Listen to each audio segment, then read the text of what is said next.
bonded, and I started telling her about the school in Africa, and she told me about what she did. And my God, literally, I was like a deer stunned in the headlights when she was telling me what she did. I thought, wow, you know, she does this, you know, like that's what her mission is in life, and so forth. And she explained it to me, and literally, I was in awe. I was in complete awe in front of her, because I was like, wow, you know, this woman unselfishly goes out and supports and raises funds so 11 to 15-year-old girls don't have to get married off to 7-year-old men in the country, in Africa, where they come from. And I was blown away from that. And she's a personal friend of mine. We've known each other for about 10, 11 years now. And every time I call her, she's either in Chester County or she's in Zimbabwe. Okay, and she goes there several times a year. So this is my friend who will be speaking on her mission and her vision in life. Please help me welcome Guy Malloy.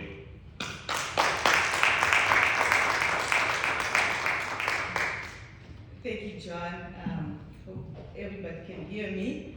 Thank you for a warm welcome, and thank you all for allowing me to be here today and to be speaking to you about something that is very dear to my heart, and I'm very passionate about what I do. And when John asked me to come and speak, and he said it's our missionary Sunday, I said, oh, okay, I'll come and share my story. Before I even get into the story, I will tell you a little bit about myself so you can get to know who I am. So my name is Guy Malloy. I was born and raised in Zimbabwe. My mother had 12 children. I don't know how she did it, but she did. I was number 4 of 11 children, 8 girls and 3 boys. Unfortunately, 2 girls passed away several years ago, and 1 boy passed away as well. So we are now left 6 girls and 2 boys. But we are such a tight family. I love my family, they love me. Growing up in Zimbabwe with my mother, what I'm going to share with you is, I don't want to leave you depressed. I don't want to have you be grossed out, but it's a true story. Somebody might say, you know, why did you choose to do something like this? Or why in the world of all the things that you could have done, why serving children? Why ending child marriages? Well, I will tell you a story. We all saw young lady, Maria, right? She came and lit the candles here. I was told she's about 11 years old, right? And if you can only imagine that age and how innocent children are at that age. So now you have to imagine her being a wife to someone, being a bride to someone when she's just a child. She's not a bride, she's a child. Well, I did witness that in my own family where I grew up. So my grandfather, my mother's father, he was 75 years old at the time. So one day we were sitting at our home, we finished eating dinner, and this couple came with a young lady, she was 11 years old. So picture, you can see the picture in your face, in your head, about just the same age. They came to my grandfather's house. We were invited to go there because my family and my grandfather, we lived not too far from each other. So we went over there for dinner, and after dinner, the grown-ups, they went in a different room with this young girl and her parents and my grandfather, my grandmother, my mom, my father, and my uncles. They were older, kids were not allowed in that room. So they sat there, I don't know what they talked about, but after a few minutes or so, they came out, her parents left, and she was left there. So my sisters and I were wondering, why did they leave her here? And they are leaving her here. So, they didn't tell us right there and then, but after a while, after we go back home to our house with my mom, we started asking questions, why did they leave her there? So my mom started explaining to us and said, well, that lady was left there by her parents because she has to be my father's wife. And when she said that, it just didn't click to our heads because we were also 11 years old, my sisters and I. One sister was maybe 14, I was 11 or 12, my other sister was maybe 9 or 10. So we tried to put all that together, say, okay, she is going to be our grandmother, our grandfather's wife. How could that be? It's like me being somebody's wife. It just didn't make any sense to us until my mom went on to explain what had happened to this girl. So her parents had received 10 cows from my grandfather as payment. I don't want to use the word payment like they sold her to my grandfather, but that's what it was. So they received 10 cows from my grandfather. My grandfather back then, he was considered a rich man, not because he was a millionaire or anything, but he had lots and lots and lots of cows, goats, chickens, and he had a big farm. That's how he was considered rich. So families with girls, they will look for people like that, like my grandfather, and they will sell their girls to those rich people so they can get something, from those rich people. So they do this because of poverty in their families. They do that for a lot of different reasons. But back then also, this was considered, a norm, like nothing is wrong with, giving your child to a grown, somebody who is old enough to be her own grandfather, because she was given to my grandfather and we were the same age. So they see that as, there's nothing wrong. As soon as the girls turn into puberty, there off she goes. She can go and be married to someone, and she's no longer our responsibility. Whereas the boys will be still at home and they're allowed to continue with school. So gender bias, that's gender bias, and the girls are exposed to so many different diseases, because you can only imagine when a 11-year-old or 12-year-old girl is going to be in the same room with a grown man. The men, they are old enough, they've been everywhere, and this young girl, she's exposed to diseases. Now she has to perform wifely duties at her young age. She's just a child and she's expected to do grown-up things.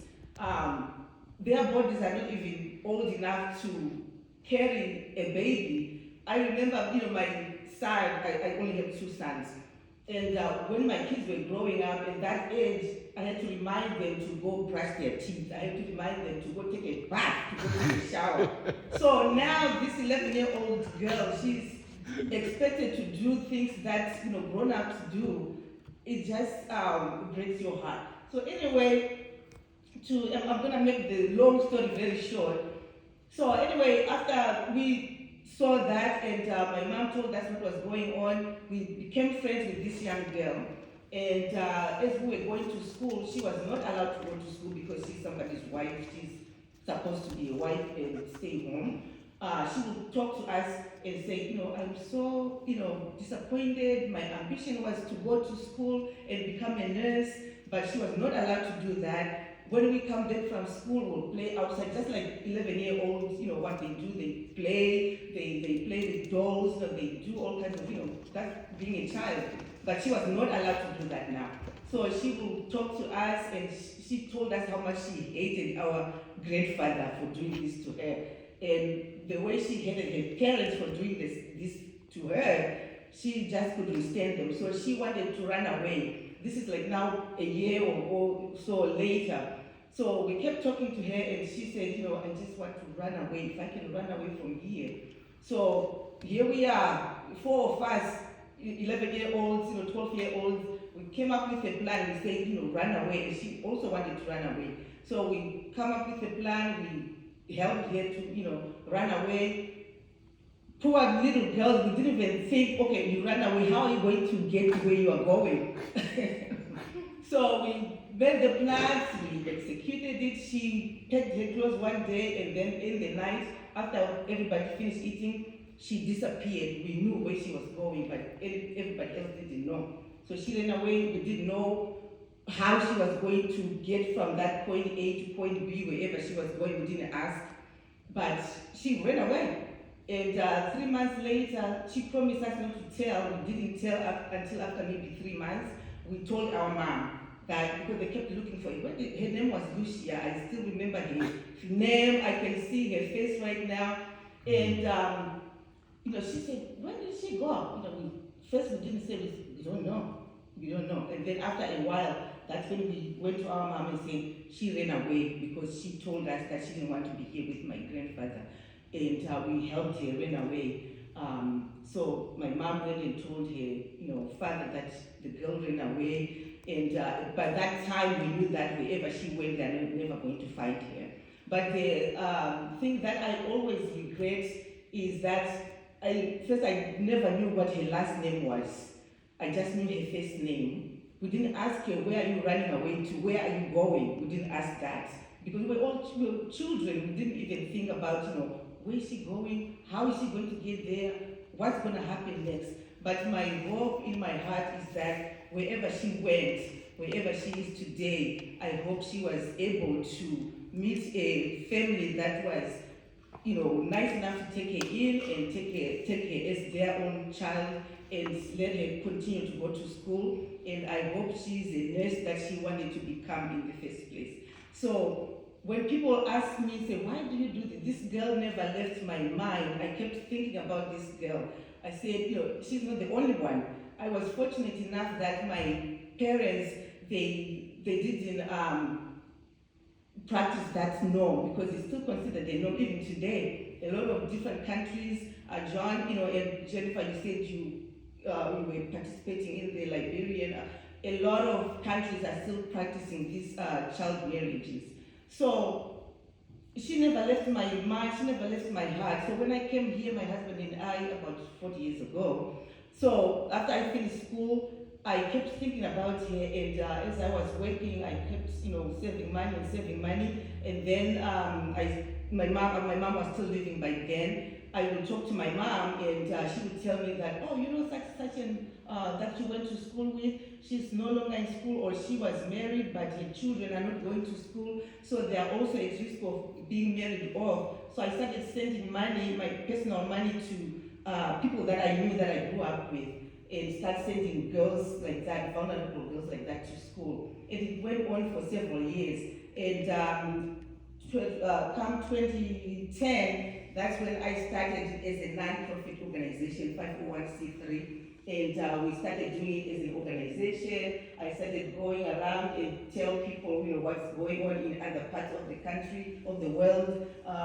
It happens, even here in the United States, it happens. Asia, India, a lot of countries, they still practice that. And according to the UNICEF, the statistics they took, I think this was like 2022, 12 million girls are married before the age of 18. And then that brings it down to 36,000 girls every day that a child like Maria is getting married or married off. Most of these girls are married not because they are willing to, but they are forced into, just like Lucia, the way she was forced by her parents. She didn't have any say. She couldn't say no, but she was just forced into marrying this old man. And there goes her future, there goes her ambitions. Her life ends right there. The day she came to my grandfather's house, her dream ended there because she didn't have anything else to do or nowhere else to go. So a lot of, when I started the non-profit organization, I was fortunate enough that I met this teacher at the school where child marriage is still a norm. The parents over in this community in Zimbabwe, they still practice child marriages as nothing. Like, okay, she's 12 years old, she can go get married. So they still do this on a daily basis. So this teacher that teaches there, I later found out that we grew up in the same community. As we started talking, we said, oh my goodness, you grew up here, you went to school here, that's the school that I went to. So I connected with her, and she said, at the school that I'm teaching, parents there, I see a lot of girls that are being married off to much older men, 60, 70, 50 years old, when the girls are only 11, 12, and 13, or whatever. So we started working together, and so that's the one that I'm working with currently. And the way she does it is she will see a vulnerable girl. John and Jennifer, they have supported more than 5 girls that they sponsored and they were able to go to school because of their sponsorship. So the teacher would tell me and say, we have a vulnerable girl here, her father is about to sell her off to so and so. So we rashly, quickly do something. I look for sponsors. I call everybody that I know that I think could help. So if somebody said, okay, I can help, it takes $30 a month to make sure that this girl will stay in school. So I'll go talk to a friend that I know, hey, can you commit to $30 a month and help this girl? She is about to be married off, so we need to help her stay in school. So if they say yes, I call the teacher, I said, I found a sponsor, and as soon as I find a sponsor, the girl is now free. She will go to school, and once she's in school, it changes her whole life right there.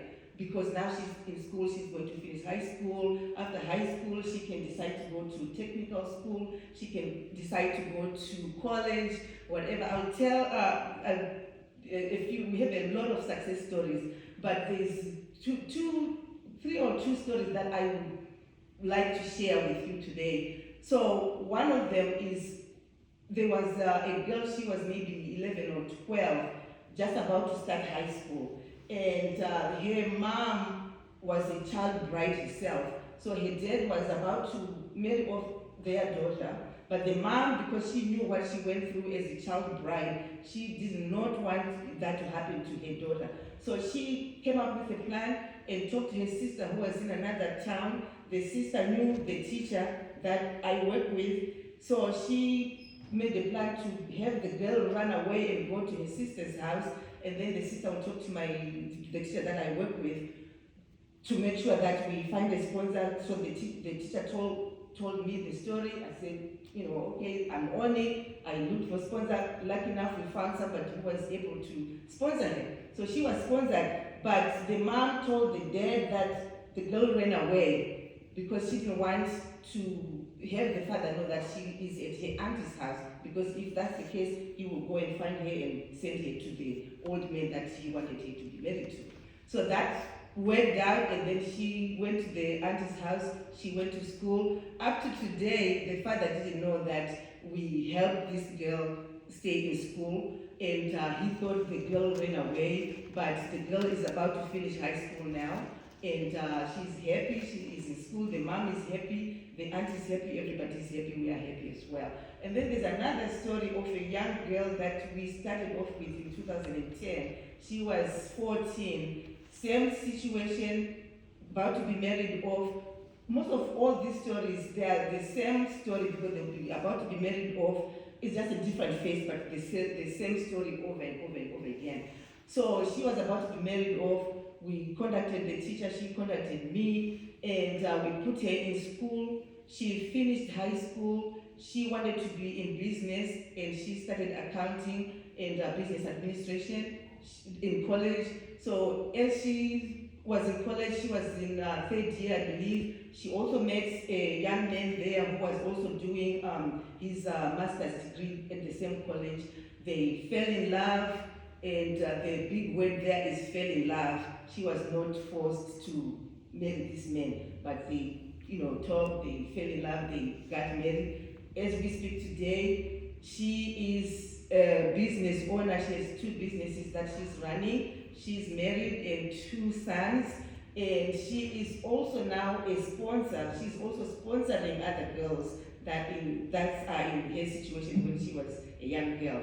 So, our work, what we do is now it's like a full circle now, because she was sponsored, she is successful, she's working, so now she's also sponsoring other girls that are in her situation. So things like that, sometimes I'll be like, I'm tired of doing this. John is on the board. Do we get paid, John? No, we don't. I don't get paid. The people that are on the board, the volunteers that are helping, they don't get paid, but we just do this out of our own heart. But it's a lot of work, but it's fulfilling. After you see a girl that's, her life is ending, and then you put her in school, and you see because when you see the girl before they are sponsored, they are all stressed out because they are thinking, oh my God, I'm going to leave school, I'm going to be married to somebody that I don't even like. And then once they are in school, you see them, that stress is taken off their shoulders. Now you can see the change on their face. They are happy, they are children now, they are playing around with other children. They can see that our future is different now. There is a future because, if you are married at 12, no skills, nothing, you really don't have a future and there's really nothing for you. So, as of today, I just want to give you like a little information on how many girls we have helped since 2010. So from 2010 up to 2015, we had 10 girls that we started off with. We rescued them from child marriages, and out of those 10 girls, 2 went to college. That's also part of the lady that I just talked with. She went to college, the one I shared her success story with. They went to college, and 6 of the girls, they went to technical schools, and they are all working now. They finished, they are successful, they are working, married and happy and independent, because that's the beauty of it, because once they are finished school, all we want for them is to be independent. They can support themselves and hopefully support their families. So from 2016 to 2019, we had 30 girls that we rescued and we placed them in school. So out of those 30, we had 4 girls that went to college or university. 20 of those girls, they went to technical schools. And 6 of them, they got married to men of their choice. They, met somebody they liked, and they are married to somebody they like. They are not married. They were not forced to marry them. So 2020 up to now, we have 100 girls that are in school right now because of sponsorships, people like you, people like me, just sponsoring the girls and continue to keep them in school. Out of those 100 girls, 6 of them are in college or university. We still have 85 girls that are in high school, and they are not graduated yet. But beginning of this year, when I was in Zimbabwe in August, I came back in September, and when they opened the semesters in September, they found out, the teacher that I work with called me and said, we lost 9 girls that decided to leave school, and some of them went to get married, some of them relocated, they went to different places. A lot of people from Zimbabwe, sometimes they go to South Africa and they relocate to South Africa. So that's what happened to some of the girls. So out of, that's a big number, yeah, nine girls, but when you think about it, out of 100, they are still, the other girls are still in school. Only 9 chose to do what they did. I'm still happy with, what we did. So I just wanted to give you those numbers so that you will figure out, what our work does. We are impacting, we are changing lives. We are doing what we can. We are not solving the problem of the 12 million girls that are being married off, but the 100 girls that we are helping. To me, that's an achievement. That's something that makes me happy. So, if you want more information on all because I kind of shrunk the story to make it, fit the time that we have a website, and I also gave my business cards to Mrs. Lafferty, and feel free to take that, and you can go on the website and read more of our success stories there, and you can also read my story in depth there. So please take one of the cards and just go on the website and see what you can do. Thank you so much for listening to me, and thank you again, John, for inviting me to come. It is a pleasure talking to you, and I don't know if anybody has a question, we can chat. I'll leave a few minutes before I go, and then we can